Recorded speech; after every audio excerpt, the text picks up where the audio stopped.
O, tingnan niyo my friends and friendship, oh. Ganda. O, ayan, di ba? Parang pancake. O, tingnan niyo my friends and friendship. Sili sa garden. Kunting sabaw lang din, hindi naman nauubos parati ang aking gulay at sabaw. Makatikim lang sila ng isang beses ay hindi na, sayang naman. Ay, hindi ko tinodo. Lagyan ko ng bawang para mabango siya pag habang piniprito mamaya.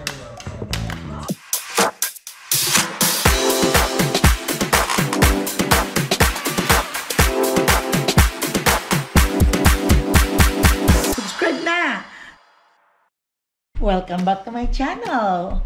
Good morning, good day, at good evening sa inyong lahat. At today is starting my day, starting my morning. At today is Wednesday. Umpisa na naman ang aking araw, ang aking pakikipagbuno ng buhay sa araw-araw kong ginagawa. Ito ang aking life.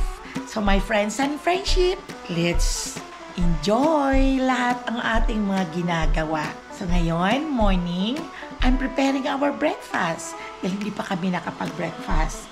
And Zoe is already at school. Kaya kami na lang dito din at magre-ready ako ng breakfast for us. Hindi lang kay Papa din, sa apo, nandito din at saka sa mga anak. So, Mama Ella is nagpapasakit na naman ang ulo kung ano na naman ang aking ipe-prepare. Ang hirap kaya mag-prepare at mag-plan ng mga kinakain araw-araw. Yun bang halos ay nagagawa mo na? Iniisip mo kung ano na naman ang gagawin mong ngayong araw at kung ano na naman ang kakainin, ano ang ipe-prepare mo. Yun bang paulit-ulit? You know, this is life. Ganon talaga. Walang mapagpilian, lalo na kung hindi ka umaalis ng bahay, hindi nakakapunta sa store, dito ka lang sa bahay, ay yun lang paikot-ikot ang iyong mga ginagawa na pagluluto ng pagkain na kung ano-ano lang dyan ang magagrab mong tala. Kung nandoon kayo sa atin, sa ating probinsya, marami tayong napagkunan ng mga makakain sa tabi-tabi like gulay. O, diba?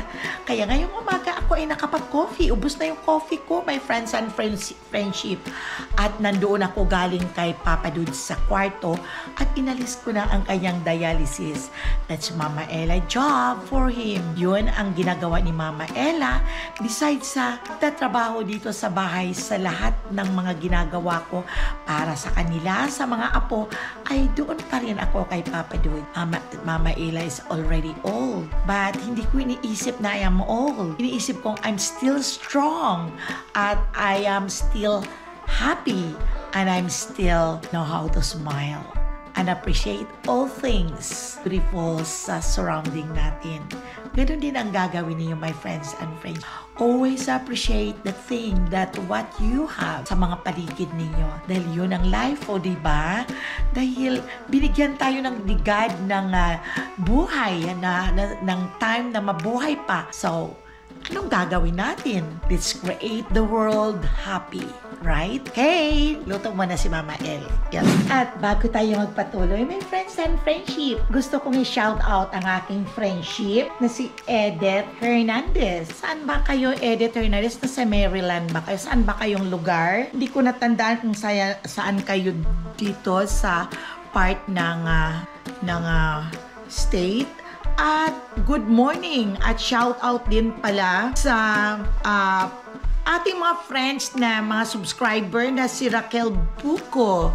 Shout out sa iyo, Raquel. At sana ay nanonood kayo parati ng vlog ni Mama Ella na kung ano-ano lang buhay Amerika.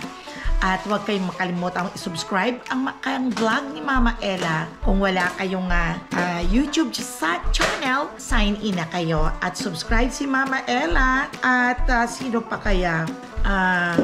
Shoutout din pala kay Patty. Hello, Patty. Shoutout sa iyo. Di ba ikaw ang friend ni Edith Hernandez? Pinapa-shoutout ka niya. Kaya shoutout sa iyo. At thank you for watching.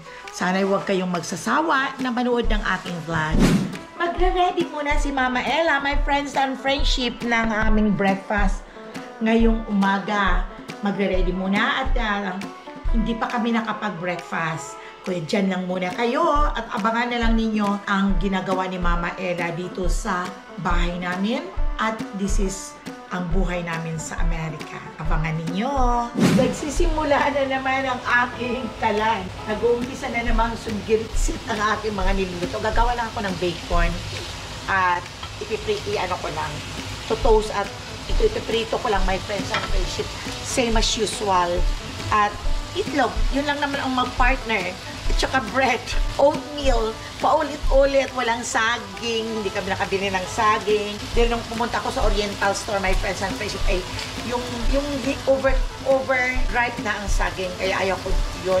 Kasi pag minamicrowave mo, pumuputok. Wala akong kamote, nililes ko lang ang kamote na too expensive na ang kamote. Ngayon is $2.45 a pound. Eh, ang bigat nun, isa lang, 1 pound na kaagad. Kaya ito muna, tiis muna ng bread kasi Amerikana tayo. Yung okay na naman ngayon.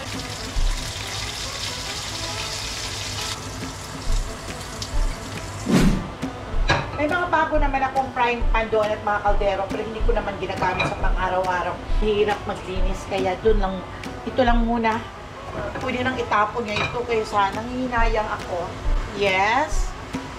Ang mga ano namin, itong mga ordinary lang na nilulutuan namin. Hindi ko na ako lalabas ng mga bago sa dyan lang. Sabi ko, ito lang, pwede pa namang mapaglutuan, o diba?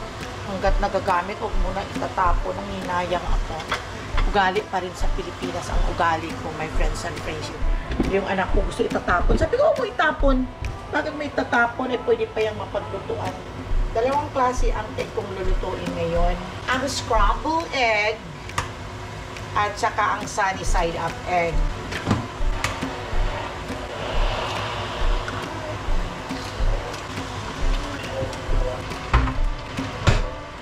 Ito ang gustong scramble ng daddy ni Zoe. Kasi dito naman siya at nandito ako sa kusina. Inaano ko lang siya, sinasabayan ko lang magluto din siya. Dito ako na ang magluluto ng kinakain ko. Simple lang. Yung ganong niluluto rin namin. Kaya sinasabayan ko na lang para makakain din siya at papasok din sa trabaho. O siba, ang kabait naman ako, di ba?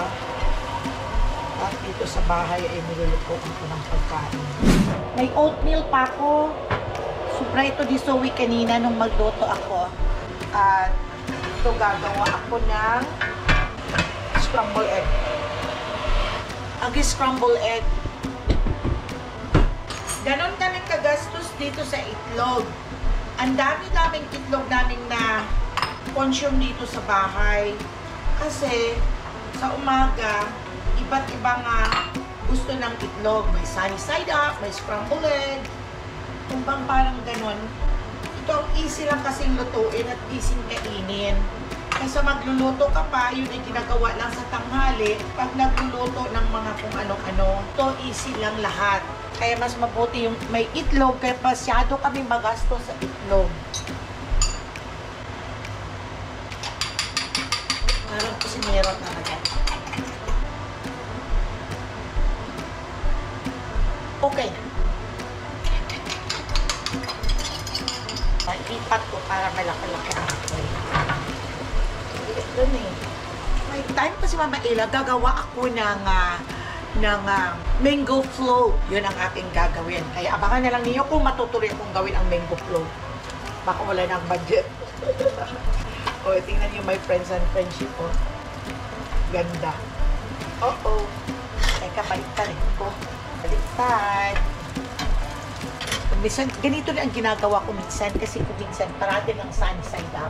Kaya mas mabuti din ito. O ayan, di ba? Parang pancake. O tingnan niyo my friends and friends. Ayan na o. O, di ba? Hiwa-hiwa lang. Masarap yan.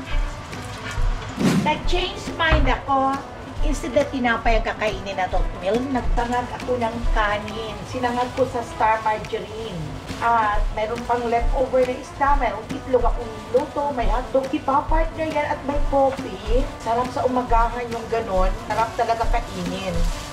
Yung feeling na sa Philippines ako, doon sa lugar namin, na kung walang ibang ulam ay tuyo. May tuyo ako rito. Gusto kong lutuin, naubusan ako ng gas sa labas. Kaya ayaw ko namang magluto rito sa loob. At nakakahiya naman sa asawa ni Chanel, sa daddy ni Zoe. Magluluto ako ng mga tuyo. Ang lasa.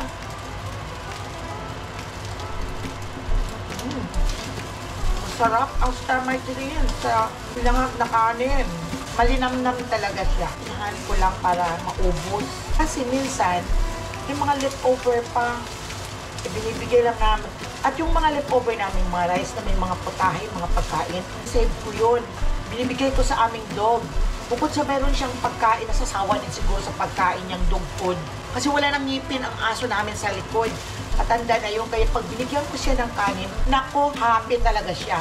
Talagang solve na solve ang araw niya. Papunta ka pa lang sa kanya, isip niya, ay, thank you Lord, siguro nasabi ng aso ko. At makakakain na naman ako ng malambot. Kasi ang dog food matigas. Wala na siyang ngipin, naubos ang ngipin ng aming aso na yun sa kakangat-ngat noon ng mga bakal, ginangat-ngat niya pag gusto niyang lumabas ng bahay. Sinisira niya.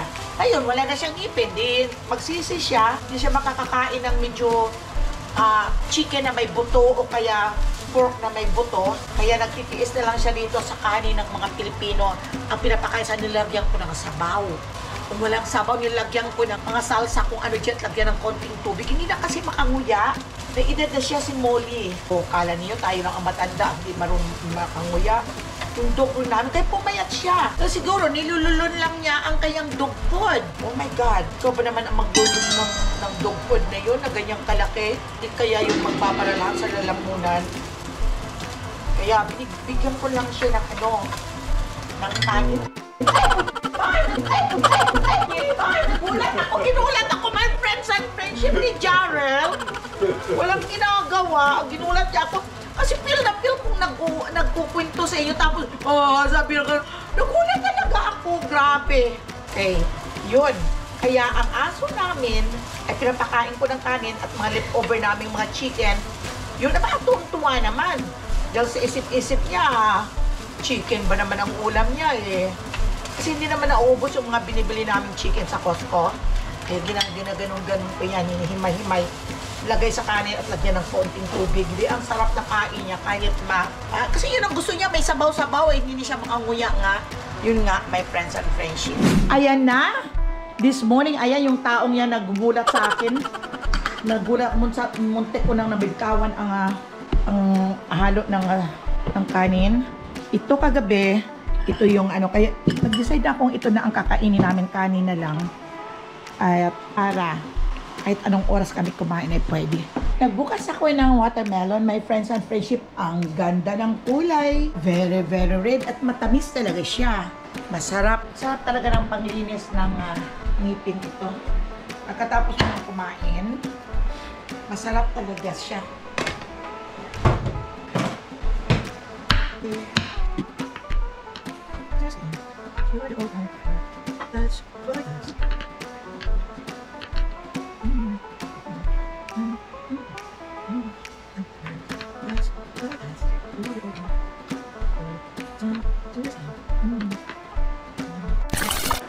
May ulan kami mamaya, my friends and friendship.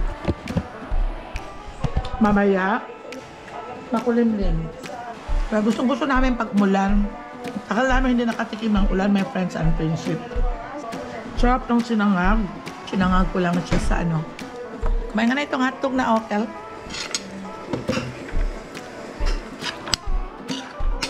Jay, may itlog dito. Kumuha ka na. Jay. Ano ulam mo? Dahan ka lang dyan. Sarap nitong bagoong nabili ko, bago. Tikim-tikim lang kami. Lagyan ko ng suka. Sarap. Sarap pag may saging, nilaw. Nabili ko sa Oriental Store to. Bago siya. Ang pampagana lang. Sarap ng kain ko, my friends and friendship. Sinangag. Itlog na scramble. Hotdog. Ang bagoong na dun. Parang sabaw lang. Yung nagka-crave ako noong the last time. Tapos, hotdog. At saka kape. Tingnan mo yung back na kung kung pang dry, kung ano ang pag dry ng pants mong yun ha. Baka mamaya umikli. Sarap.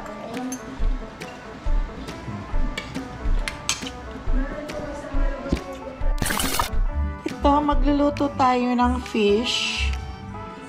Ipiprito ko lang siguro to my friends and friendship at gigisa ko sa pichay.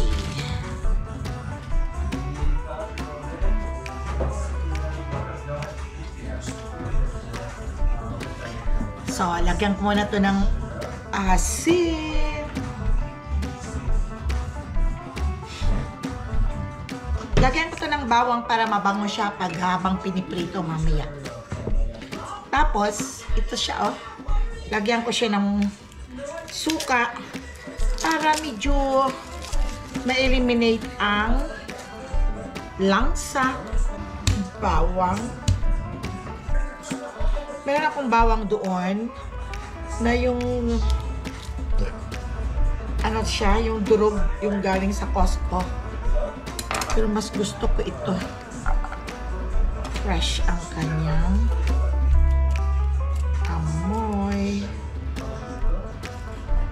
Ayan. Lagyan ko na ng asin. Baliktarin ko. Lagyan ng suka. Imamarinate ko muna ng mga isang oras lang bago iprito. Yan, at mamaya ipiprito ko. Wala na pala kaming rice. Luto muna tayo.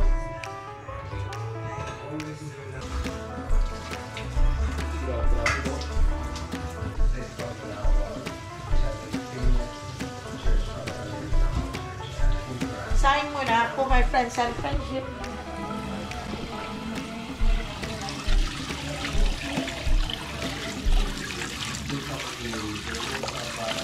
Hindi ko ginagamit ang ako nito, my friends and friendship, naglalagay ng tubig sa sinaing para hindi siya masyadong mabasa at ira-rice cooker siya. Ay dito ko lang sinusukat Ayaw ko yung pasubrahan. Ang ganda kaya ng luto ng kanin kung dito siya isusukat sa first na guhit ng yung daliri. Binabawas-bawasan ko ng kaunti lang para hindi masyadong mabasa. Yung ang luto ay parehas sa Pilipinas. Yung parang nagluto ka sa kahoy. Noong sa Pilipinas ako, ang sarap magluto sa kahoy. Doon talaga ako nagluluto noon. Kahit mayroong kaming gas stove. Ay nako, talagang talaga ako nagluluto sa kahoy. Namimiss ko kasi yung apoy at tsaka yung usok, yung nilalanghap, ang bango. Kaya gusto ko nga dito, my friends and friendship, na mag-ihaw sa labas. At kaysa, usually kasi ang ginagamitan nila pag nag-ihaw dito nila Chanel at ang asawa niya, ay sa electric, hindi mo maaamoy, samantalang kung nagbubungkal ako at nilagyan ng uling, ay nako, ang sarap ng amoy at ng usok. Nagprito ako, pinirito ko muna ito, my friends and friendship. Itong fish na tambako. At kumuha ako ng kangkong dun sa aking mini plant. Mayroon pa naman doon. Hindi pa na mamatay. Hopefully hindi siya mamatay. Di ba ang kangkong ay mahilig sa tubig? Kaya sa winter na to ay ewan ko lang dahil ang lamig kasi ng winter, sana mabuhay sila. Kaya iyan na lang, magsasabaw ako yung lagyan ikip ko na lang itong pichay para sa next na lutuan.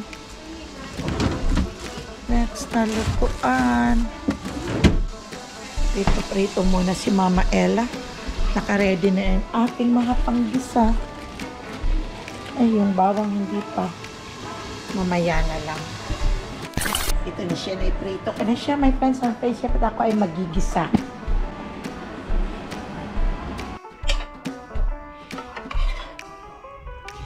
Ito lang siya, my friends and friendship. At tinaluan ko lang ng mga kangkong. At ito yung mga natitira kong mga sili sa garden. Konting sabaw lang din. Hindi naman nauubos parati ang aking gulay at sabaw. Makatikim lang sila ng isang beses ay hindi na, sayang naman. Ay hindi ko tinodo. Ito ibabalik ko to sa ref. At manonood muna ako ng TV. Ngayon ako nakaupo. Upo muna si Mama Ella para relax din. Nanonood ako ng aking mga vlog. Ngayon ako nakapag-sit down at parang mag-isa lang ako dito sa kitchen. Si Papa Dudes nandun sa loob, sa kwarto, nanonood naman ng TV. My friends and friendship mo, ito ang aming panahon ngayon at uulan daw mamaya. Malamig. Antay ko yung ulan. Kasi gusto ko yung maulan. Kaya lang naghahanap ako, my friends and friendship, ng aking makakain. Kaya, ang dami dito, puro chocolate naman. Saan kayo? Ito may mani. Natatakot lang ako, my friends and friendship, na kumain ng too much na peanuts. Dahil alam niyo, my friends and friendship, sumasakit yung balikat ko dito. At pag nasubrahan ako dito sa peanuts, kasi bawal naman kasi ang peanuts sa kung may mga gout ka. Hindi naman gout, pero ito ang injury ko noong bata pa ako sa work. Kasi repetitive work. May mga desk ako dito sa may spine ko na naiipit at nauwi na daw sa parang arthritis. Ay, hindi. Ano ba yun? Gout? Hindi ko alam. Kasi yung sa muscle, yung sumasakit dito pag nasubran ako sa mga yung peanuts. Favorites ko talaga yung peanuts. Kumakain pa rin ako. Tapos kung medyo kumikirot, umiinom lang ako, my friends and friendship ng Kylie. What time is your work? Ha? Kaya kakain muna ako. Itong mani. Ano kayang drinks? Nasarap. Malutong siya. Bato muna ako. My friends and friendship. Hindi pa nakakain kami ng lunch. Kasi mga ano na kanina kami nag-breakfast. Mag-almost 12. Kakain na ako ng ano. Nabili namin itong mani sa Costco. Masarap libangan. Lalo ako nabuboard ka. Hap ng peanut. Well, kayo mga friendship. Yung nandito sa Amerika, ano ba ang panahon ninyo dyan sa lugar ninyo? Dito makulimlim at uulan daw ngayon. Balak ko, magmamanicure ako mamaya. Bukas wala ng time at shitcast nandito. Kain na si Papa Dudes, my friends and friendship. Ayan ang kayang ulam, yung niloto ko. Teka, kukuha ako ng rice. Alam naman natin lahat na hindi pwedeng kumain lang ng gulay na wala yung rice. Pero alam niyo, my friends and friendship, yung mga anak ko, hindi yan kumakain ng rice sila. Yung, ano lang, pag may gulay, pinapapak lang nila. Wala silang rice. At kaya na walang rice. Pero ako, pag gutom na gutom ako, o kaya stress ako, galit na galit, dami kong kumain. Ay ayaw ko nang magalit. Kasi, pag galit na galit ako, tatabak talaga ako. Kaya ayaw kong magalit. Katulad sa nangyari noon dahil sa cellphone ko. Dami kong kinain sa sobrang gutom. O, tingnan niyo ito. Wala na naman, hindi naman ito makakain. Kaya bukas ko na lang ito i-save para sa aming dog doon sa likod. O, tingnan din niyo ito, my friends and friendship, itong tilapia. Wala na dito. Kaya itatapon, hindi naman pinapakain namin ng fish ang aming dog. Kaya itatapon lang. Sayang, no? Kasi, paano? Ang tilapia naman dito, hindi na masarap. Yun bang pag pinaprito mo siya, okay lang mala init-init, pero parang may aftertaste. Masarap lang siyang iulam sa kanin na bagong luto. Pag hindi na, pag malamig ang kanin, may aftertaste talaga siya, my friends and friendship. So, hanggang sa muli natin pagkikita, my friends and friendship.